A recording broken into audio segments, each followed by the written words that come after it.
Good evening. Welcome yet again to another lesson on this series of lessons on strategies against fraud and corruption.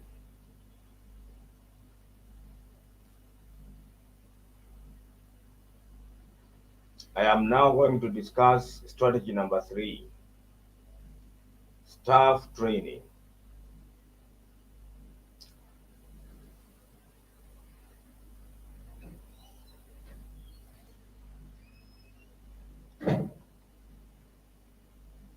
Training on fraud and corruption red flags, for instance, is like buying spectacles for a short-sighted person so that he can or she can see far.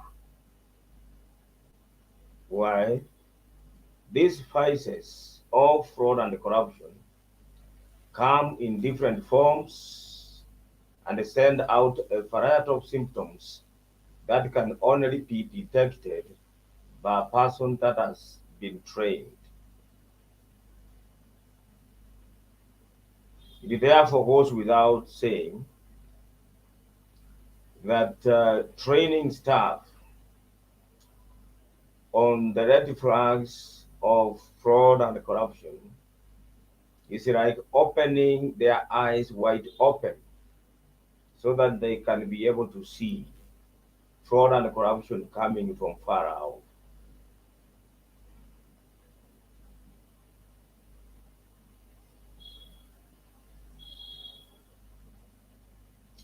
Strategy number 3, staff training, is strategy number 2, according to my ranking. It is one of the most important strategies for fraud or corruption control. Staff training refers to all staff members, right from the bottom to the top, most part of the organization or government. This is like turning our staff or workforce into a large army against fraud and corruption. It is often said that the as the perception of detection increases, the attempts of staff on fraud and corruption decreases.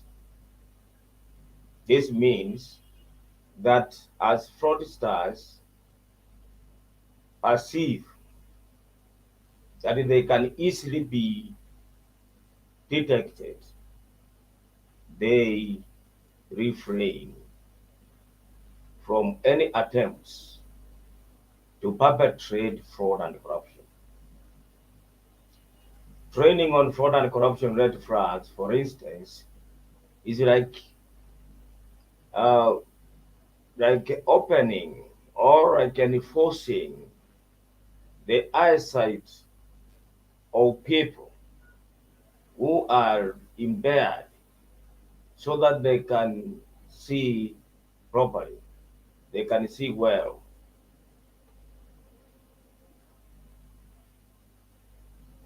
Mistakes organizations make in this area of training. The following are the mistakes that are made by organizations in this area. Number 1, ignoring junior staff in allocation of anti-fraud and corruption training opportunities. Train junior staff on the techniques of fraud and corruption perpetration. Number 3, train audit staff on fraud detection and then leave other senior managers untrained. Number 4, ignore training altogether as an unnecessary overhead. This is the most stupid mistake that organizations make. Some organizations say that they do not have budget for anti-fraud training. Now the question is, where do they get the budget for millions of cash to lose in fraud and corruption due to lack of awareness training?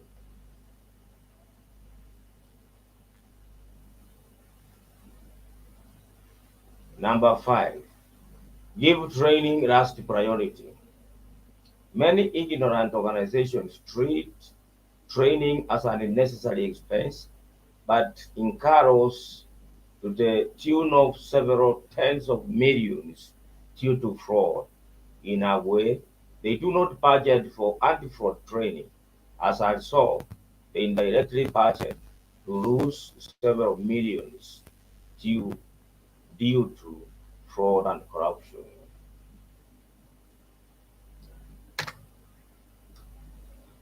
You can imagine.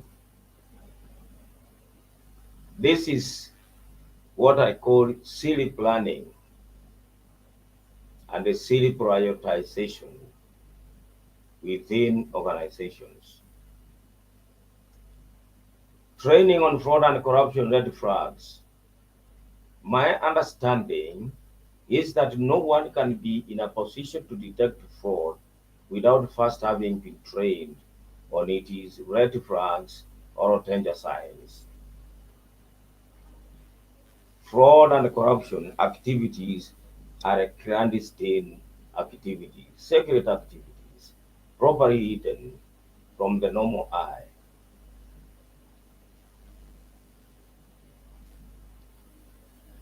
It therefore makes a huge difference when all staff are trained on fraud and corruption red flags.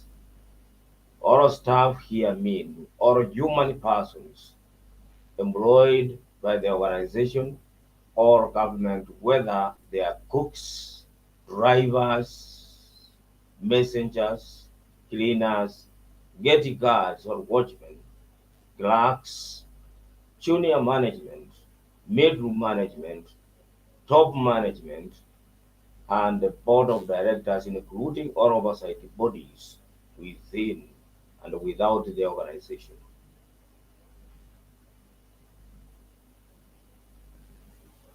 The importance of training on red flags.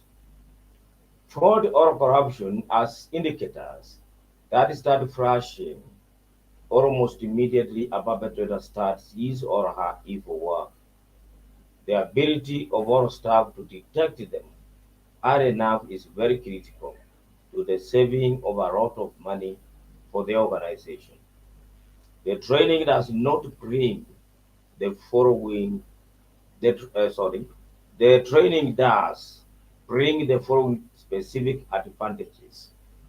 Number 1, it increases the perception of detection, which acts as a deterrent against any attempts to perpetrate fraud, since it is like anyone is watching, everyone is watching. When staff perceive that they are being watched from all directions, they get deterred.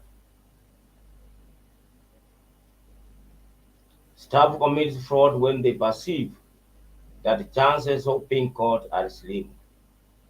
If they feel and know that any fraud will be detected and reported very soon after perpetration, they will refrain from doing it.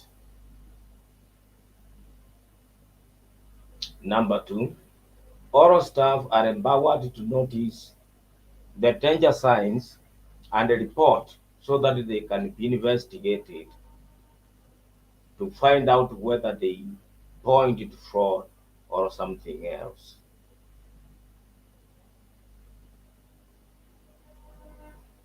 Training on the fraud perpetration techniques.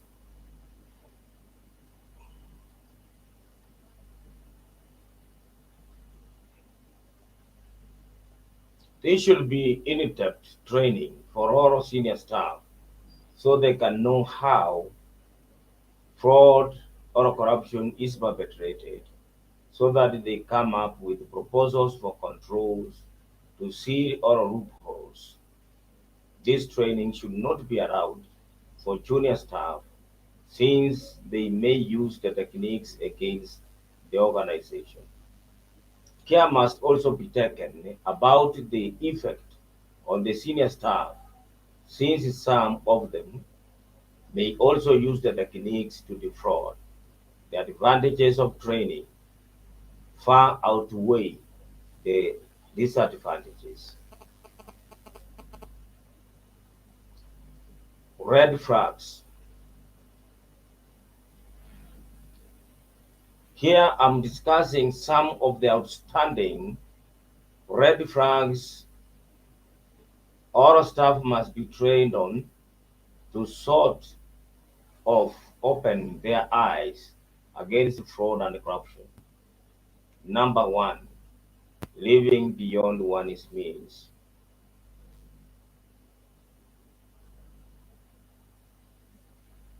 When one is seen to be living beyond his or her means, then this is a red flag.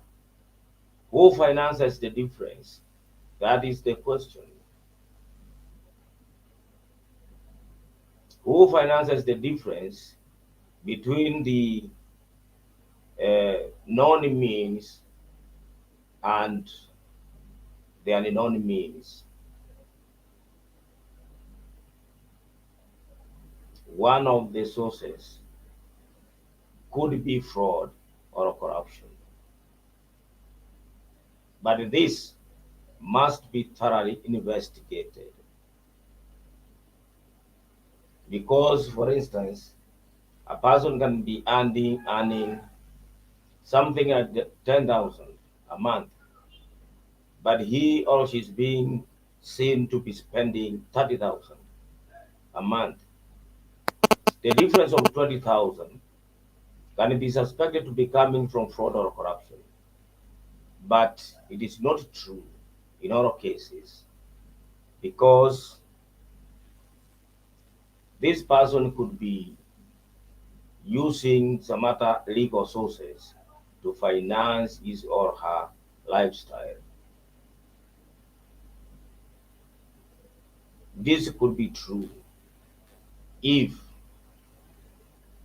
he has married, for example, he has been married, for example, to a partner who inherits a lot of money from the parents and even the relatives.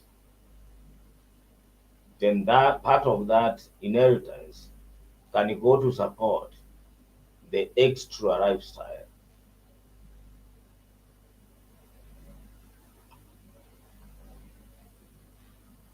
Living below one's means. Some fraudsters are instinctively clever, such that when they have, is when they portray themselves as very destitute. They will deliberately play the role of a destitute, not going out for lunch or buying things they are capable of buying.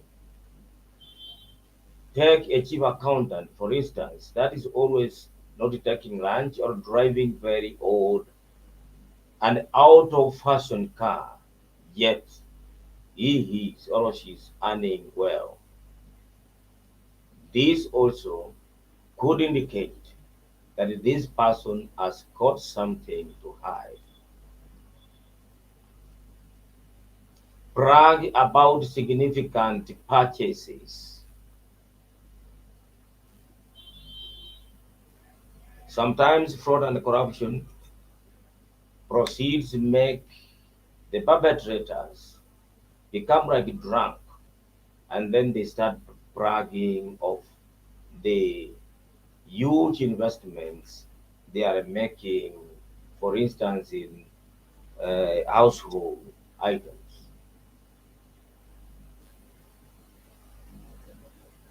A staff may brag to others about significant purchases well beyond his or her income, non-income. This may be an indicator of fraud.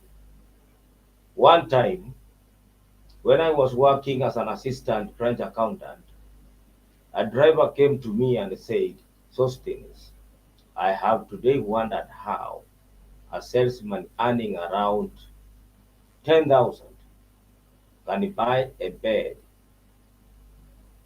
for 20,000. He had heard the salesman bragging that he had bought a very expensive bed and he decided to share with me. I immediately offered him a company pickup for delivery instead of hiring one. The driver actually confirmed that he had bought the bed for cash and it was like a bed of a cabinet secretary or a cabinet minister.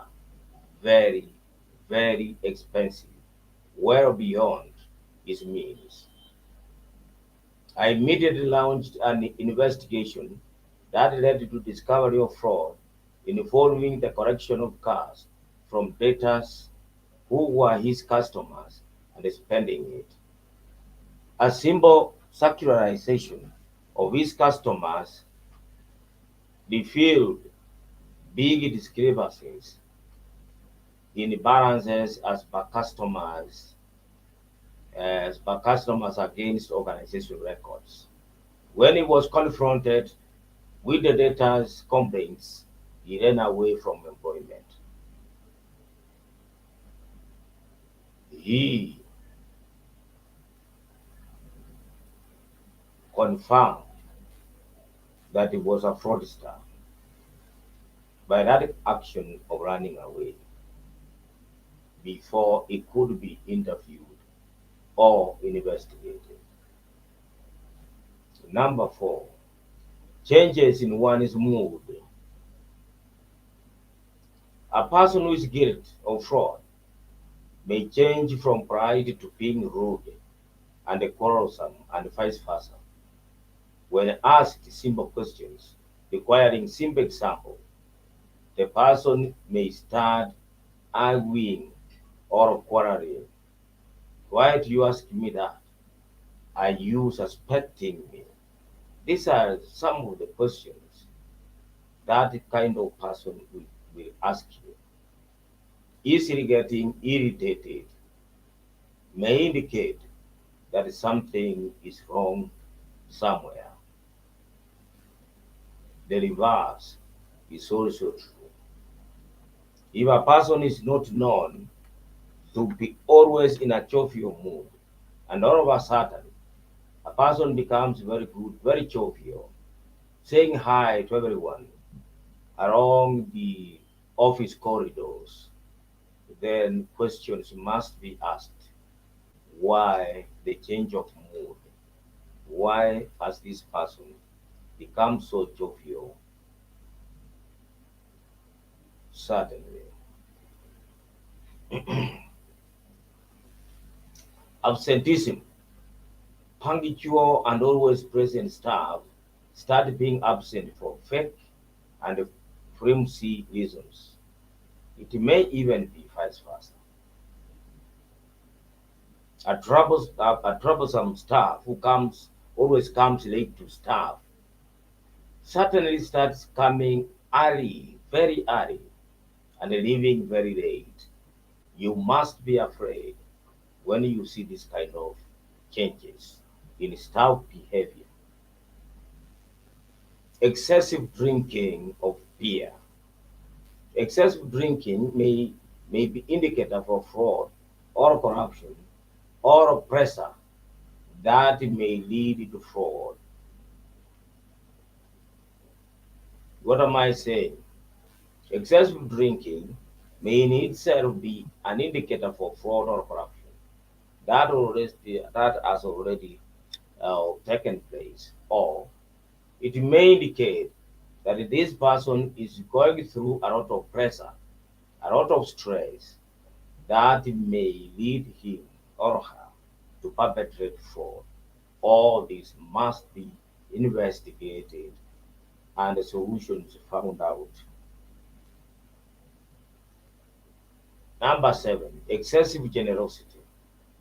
The person who is guilty may become excessively generous to the extent of entertaining even their bosses.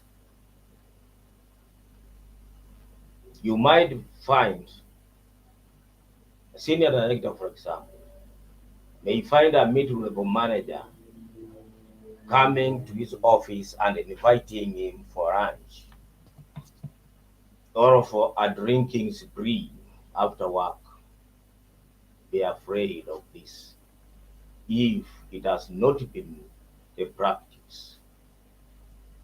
Excessive generosity, which is noticed on a person who has not been known to be generous. The reverse might be true. A generous person becomes too mean. That is point number 8. Excessive meanness. A person who has been known to be very generous, entertaining his colleagues here and there, becomes too mean. This may indicate fraud or corruption. This is a very intelligent person who is aware of what is doing or he has done, and therefore is trying to cover up, trying to indicate to his colleagues at work that he has got nothing to share. This must be investigated. Keeping of concubines. This presents pressure for money to maintain this kind of lifestyle. Keeping many houses is not cheap, it is expensive, and therefore sources of income must be found to keep them.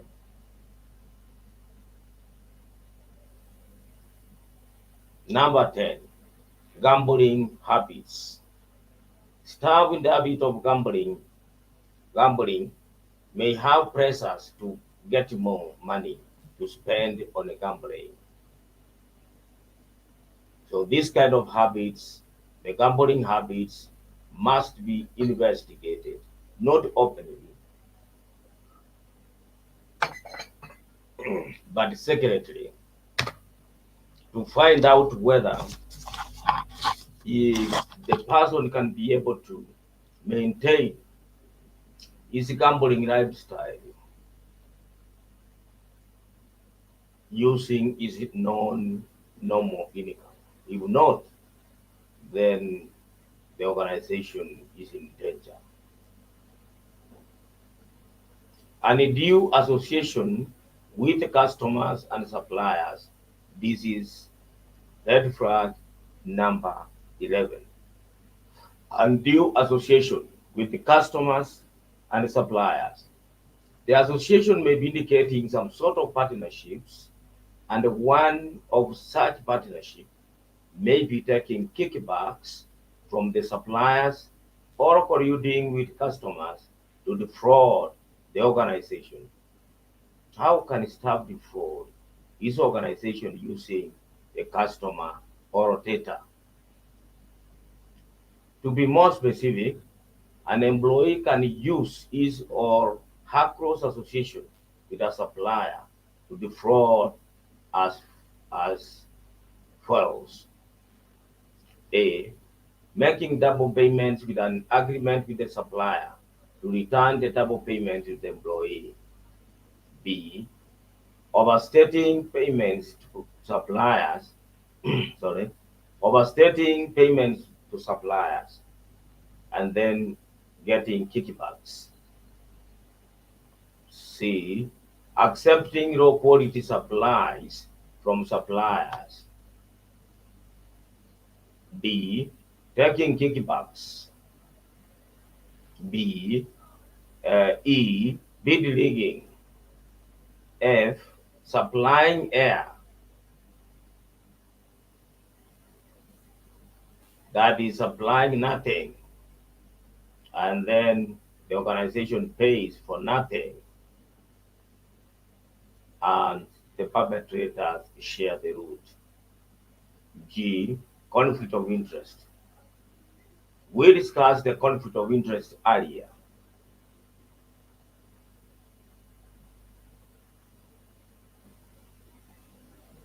Red flag number 12.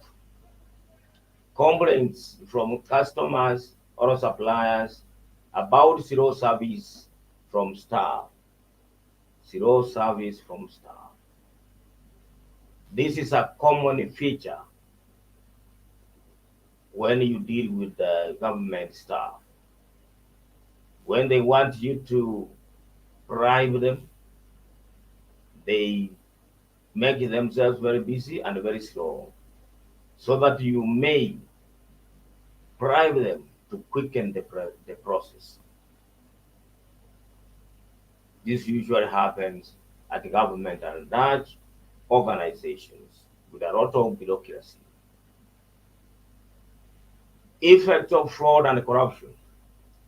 Staff must also be trained on the bad effects of fraud and corruption on the operations of the organization. The following are some of the effects of corruption and fraud. Number one, loss of staff morale. The morale of staff, usually suffers after realizing that all their efforts that are resulted in revenues have been rendered meaningless by one person or a group of persons who have taken all the cash for personal use instead of it being spent for the benefit of all staff. Number two, failure of organizations. Some of them may collapse completely. What happens when an organization fails or collapses? All staff suffer, they go home because there will be nothing to sustain them. All staff must be trained to understand this, that when one person is defrauding or perpetrating corruption, it's like digging a deep grave for all of them. Loss of hardworking staff.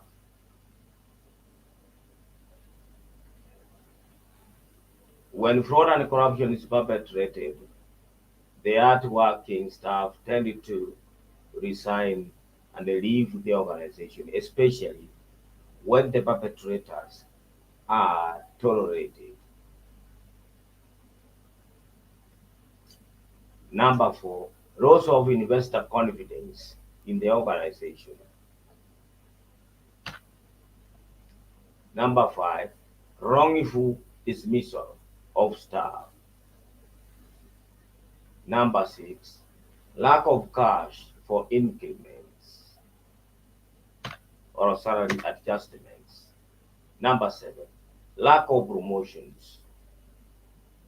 Number eight, lack of employment opportunities.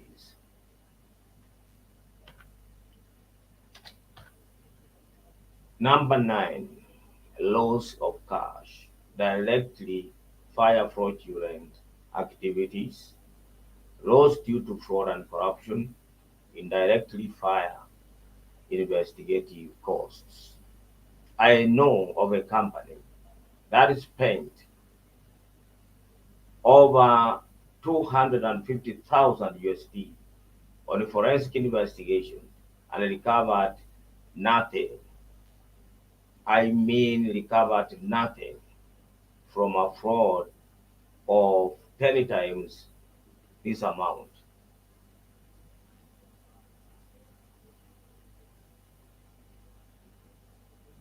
Conclusion. Training conveys the knowledge and skills needed to comply with the organization's procedures and deal with any bribery-related problems or issues that arise to staff and any associated persons as appropriate. It should be proportionate to risk, but even if there is a low risk of bribery, some training is likely to be needed to establish a zero tolerance culture. In terms of raising awareness, organizations may wish to highlight to staff typical warning signs of corruption, which would normally require further investigation.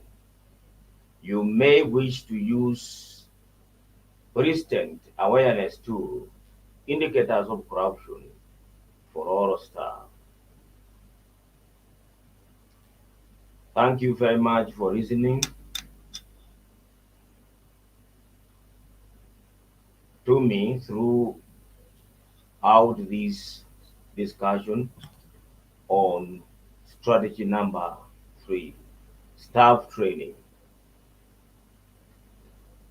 Tomorrow morning, I will be delivering a lesson on strategy number 4. You can check from the previous presentation on the overview on the 20 strategies of fighting fraud and corruption. And then you'll be able to know what is strategy number 4. That is the lesson I will start with tomorrow. Thank you very much and bye bye.